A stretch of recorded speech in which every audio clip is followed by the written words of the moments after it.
말씀과 함께하는 따뜻한 오늘 큐티온. 내 마음으로 죄인의 형통을 부러워하지 말고 항상 여호와를 경외하라. 정령이 내 장래가 있겠고 내 소망이 끊어지지 아니하리라. 내 아들아, 너는 듣고 지혜를 얻어 내 마음을 바른 길로 인도할지니라. 술을 즐겨하는 자들과 고기를 탐하는 자들과도 더불어 사귀지 말라. 술 취하고 음식을 탐하는 자는 가난하여질 것이요 잠자기를 즐겨하는 자는 헤어진 옷을 입을 것임이니라. 너를 낳은 아비에게 청종하고 내 늙은 어미를 경히 여기지 말지니라. 진리를 사되 팔지는 말며 지혜와 훈계와 명철도 그리할지니라. 의인의 아비는 크게 즐거울 것이요 지혜로운 자식을 낳은 자는 그로 말미암아 즐거울 것이니라. 내 부모를 즐겁게 하며 너를 낳은 어미를 기쁘게 하라. 내 아들아, 내 마음을 내게 주며 내 눈으로 내 길을 즐거워할지어다. 대저 음녀는 깊은 구덩이요 이방 여인은 좁은 함정이라. 참으로 그는 강도같이 매복하며 사람들 중에 사악한 자가 많아지게 하느니라. 재앙이 네게 있느뇨, 근심이 네게 있느뇨, 분쟁이 네게 있느뇨, 원망이 네게 있느뇨, 까닭 없는 상처가 네게 있느뇨, 붉은 눈이 네게 있느뇨. 술에 잠긴 자에게 있고 혼합한 술을 구하러 다니는 자에게 있느니라. 포도주는 붉고 잔에서 번쩍이며 순하게 내려가나니 너는 그것을 보지도 말지어다.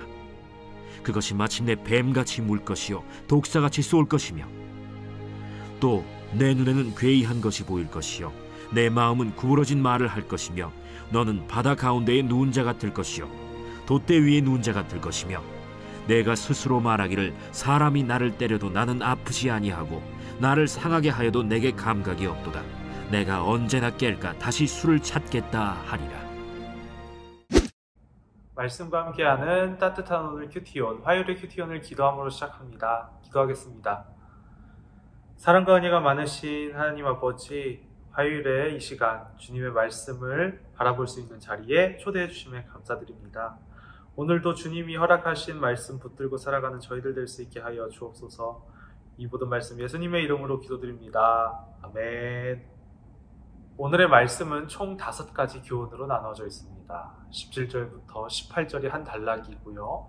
19절부터 21절까지가 한 단락, 22절부터 25절까지가 한 단락, 26절부터 28절까지가 한 단락, 또 마지막으로 29절부터 35절까지가 한 단락입니다.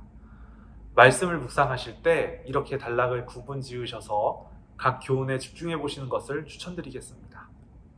오늘은 그 중에서도 술과 관련된 29절에서 35절의 단락을 함께 살펴보고자 합니다. 29절을 보면 술로 인해서 맞게 되는 여러 가지 비참한 결과들을 열거해 놓고 있습니다. 물이 귀한 중동지방에서 포도주와 같은 술은 식사와 잔치에 없어서는 안 될 귀중한 음료였습니다. 그뿐만 아니라 상처를 치료하는 약품으로도 사용되었기 때문에 포도주와 같은 술 자체가 금지된 것은 아니었습니다. 그렇기에 오늘 말씀에서는 술과 관련하여 더 명확한 사람을 지칭하고 있는데, 30절 말씀에 그 술에 잠긴 자, 혼합한 술을 구하러 다니는 그 자가 바로 그런 사람들입니다. 즉 사카린에 담긴 그 치킨무처럼 항상 술에 쩔어 있는 사람, 술 없이는 뭔가 진행이 안 되는 사람을 뜻하는 것인데, 이와 같은 사람에게는 29절과 같은 비참한 일들이 뒤따르게 될 것임을 말하고 있는 것입니다. 그렇다면 술로부터 오는 구체적인 해악들, 안 좋은 것들은 무엇일까요? 오늘 말씀은 재앙과 근심과 분쟁과 원망, 까닭 없는 상처와 붉은 눈을 이야기하고 있습니다. 붉은 눈은 충혈된 눈입니다. 충혈된 눈은 앞서 나온 까닭 없는 상처와 더불어서 건강이 심하게 망가진 상태를 의미합니다. 의학계에서는 에탄올을 1급 발암물질로 지정했습니다. 이처럼 술로 인한 해악은 몸의 건강을 해치는 것에서부터 시작해서 인간의 관계까지 이르는, 인간관계에 이르는 모든 고통의 원인이 됩니다. 그럼에도 불구하고 사람들이 술을 찾는 이유는 무엇일까요? 만약 술에 잠겨 계시다면, 술을 찾아다니고 계시다면 왜 그러신 것입니까? 31절에는 이런 표현이 있습니다. 포도주는 붉고 잔에서 번쩍이며 순하게 내려간다. 이것은 술이 담긴 그 잔의 아름다움, 또 술이 가지고 있는 그 맛과 향을 매력적으로 드러내는 표현입니다. 이처럼 술은 매력을 어필합니다. 그리고 이렇게 매력적으로 다가오는 모습은 예나 지금이나 마찬가지로 보여집니다. 식당에 가면 붙어져 있는 연예인을 모델로 내세워진 그 주류 광고들이 있고, 각종 매장에는 멋지고 이쁘게 포장된 술들이 있습니다. 술이 들어가면 사람이 진솔해진다라고 말하기도 하고, 또 감각의 마비가 몽롱함을 유발해서 그 느낌을 좋아하는 사람들도 있습니다. 술에는 이러저러한 매력들이 많이 있는 것처럼 보이는 것이죠. 그렇게 술을 매력적인 것으로 여기고 가까이 하다 보면 어느덧 1급 발암물질로 몸의 건강이 나빠질 뿐만 아니라 매력적으로 보였던 것들이 온데간데 사라진 채 근심과 분쟁과 원망과 같은 고통만을 가득 안게 되는 것입니다. 매력이 가득해 보이는 술 안에는 매력이 아닌 독이 가득하다는 것을 기억하시길 바랍니다. 32절부터 35절까지는 굳이 살펴보지 않고 그냥 한 번만 쓱 보아도 우리가 쉽게 볼 수 있는 술에 빠진 사람의 모습을 담고 있습니다. 이것이 정말 우리가 바라는 인생의 모습일까요? 그 누구도 이러한 모습을 바라는 사람은 없습니다. 술을 가까이 하는 것을 멈춰야 합니다. 나는 치킨무처럼 그렇게 술에 빠지지 않았으니까 괜찮아 라고 생각하기에 앞서서 나의 위치와 방향을 살펴보면 좋겠습니다. 지금 위치에서 어디를 향해 가고 있는지, 오늘처럼 내일도 술을 찾고 있는 건 아닌지, 아니면 오늘보다 내일 더 많은 술을 원하는 건 아닌지, 오늘보다 내일 더욱 술을 멀리하게 되는 것은 아닌지 점검하시기를 바랍니다. 술에 가까워지면 가까워질수록 건강도 인간관계도 하고 있는 일도 모든 것도 제자리를 찾을 수가 없습니다. 에베소서 5장 18절에서 사도 바울은 술 취하지 말라, 이는 방탕한 것이니 오직 성령으로 충만함을 받으라고 말했습니다. 술과 성령이 대조되고 있습니다. 사람은 술과 성령이 사람 안에서 동시에 함께 할 수 없다라는 이야기입니다. 술을 가까이 하면서 성령을 가까이 할 수 없습니다. 우리는 성령 충만함을 구하는 사람들입니다.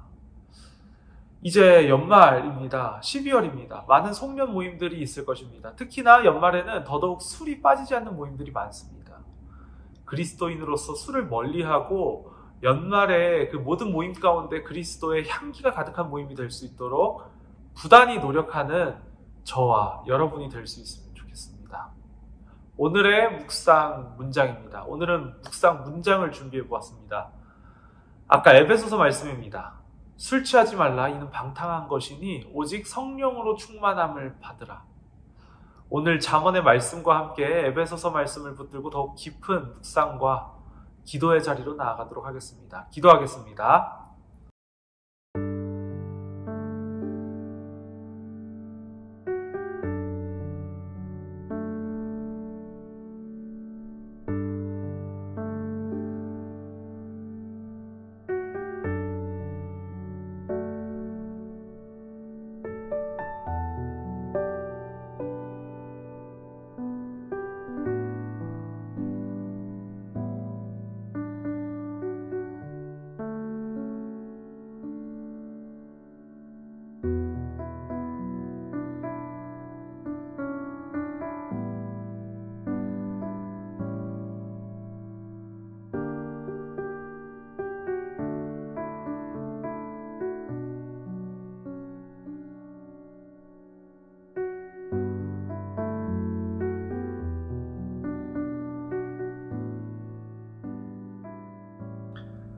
사랑해 주님, 오늘 이 시간 잠언의 말씀을 통해 술에 대해서 생각해 보게 되었습니다.